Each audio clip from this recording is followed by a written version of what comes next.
አሁን ማቅረብ አልችልም ይቅርታ ሰሞኑን በጣም ብዙ ስራ ላይ ስለነበርኩ ነውና መዘጋጀትም በበቂ ሁኔታ አልቻልኩም አሁን ማቅረብ አልችልም ይቅርታ እንዲህ ብዬ ተመልሼ ቢሆን ነው ዋው ሳዲኪሮ ሌላ እድል ተሰጡኝ ነበር ዓለምም እንደዚህ ናት ለኛ ሰበብ ምንም ቦታ የላትም ሰበብ ከጥንት ጀምሮ የነበረ የሰው ልጆች መጥፎ ልማድ ነው አዳም ላጠፋው ጥፋት በሔዋን አሳበበ ሔዋን ደግሞ በእባቡ ነገር ግን ያ ሰበባቸው ከገነት ከመባረር አላዳናቸው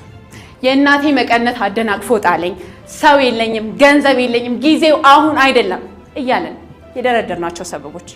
ምን ውጤት አመጡልን የድንጋይ ሰበባችን ብዙ ሰበቦችን በደረደርን ቁጥር ሸክማችንን ከባድ እናደርገዋለን ይህም ድንጋዮችን ተሸክሞ ተራራ ላይ ለመውጣት እንደመሞከር ነው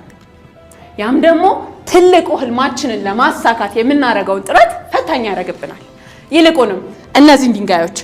እንደ መረማመጃ መወጣጫ ብንጠቀማቸው ያሰብነው ከፍታ በጊዜው እንደርሳለን የማስተርስ ተማሪ ያለው ማርገዜ ባመንኩት ሰው መከዳቴ የገዛ የውስጤ ፍርሃት ያሰብኩትን እንዳላሳካ ከበቂ በላይ ሰበብ ነበር ነገር ግን ራይ ስለነበረኝ በሲሴክሽን በወለድኩኝ በ5 ቀኔ ወደ ትምህርት ተመለስኩ ልክ እንደርግዝና ጊዜ የአራስነት ጊዜንም በዶርም ውስጥ አሳለፍኩ ጨከንኩ ቀጠልኩ ትምህርቴንም በጥሩ ሁኔታ ጨረስኩ ነገር ግን ሰበብ ብደረድር ኑሮ ተስፋ ብቆርጥ ኑሮ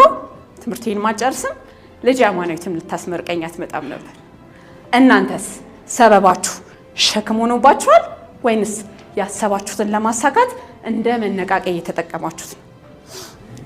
የድንጋይ ለሰበበኛ ሰው እንቅፋት ለጨከነ ለወሰነ ለሚሞክር ራዕይ ላለው ደግሞ ልክ ጥሩ ግንበኛ መሰረቱን እንደሚሰራበት ህልሙን ይገነባበታል ድንጋያችሁን አንሱ ህልማችሁን ገንቡበት አመሰግናለሁ ብራቮ